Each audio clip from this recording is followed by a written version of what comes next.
Hello, my name is Don Babcock, and this video is a brief display of the new group maps feature that I'm building into the next release of iGeocacher. Picking a cache, we'll pick let's go with Freedom by NC Mounty here.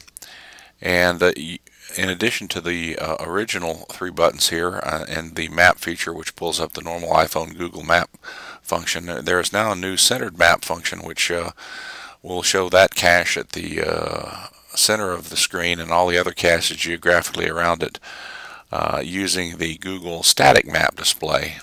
One of the advantages of this display is that I'm displaying it within a web view so that I'm not actually leaving the application as with this map where you do go out to Google Maps. So we'll click there and we see Freedom here is number A, and that's right in the middle, and we see the other caches around it. This is the Google Static Map API, and so they only allow you these little icons and the alphabetic markers. So for a legend here we have the alphabet markers over here with the titles of the cache so you can see which one's which.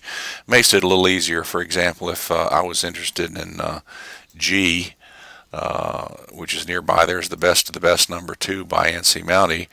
I could pop back over here to my caches, and these are sorted in cache order from Freedom, so if I pop down here the same distance, we'll see the best of the best in the same relative location. I can choose that one, and of course now that one will be centered at location A. You can zoom in for more detail and zoom out. In addition, there are 4 different modes of map display. You have the mobile display here, which is the default. Hybrid display, which of course displays the road information on top of the satellite view as shown here.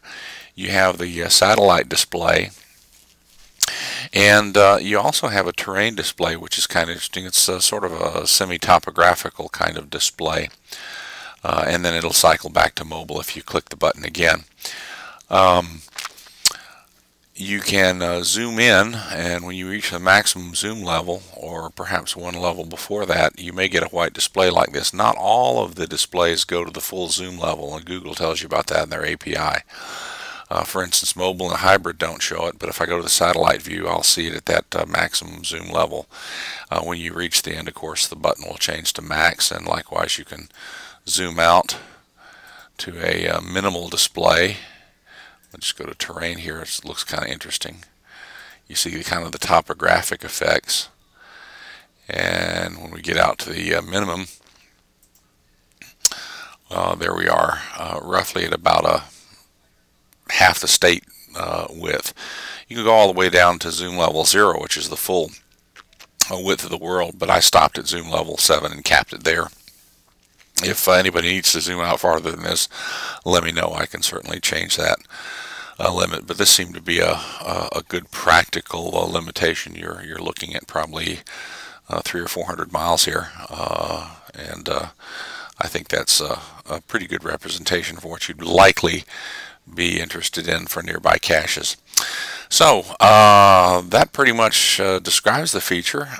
Use it. Let me have your feedback, especially on the Yahoo Groups forum, iGeocacher at yahoogroups.com, and good caching to you.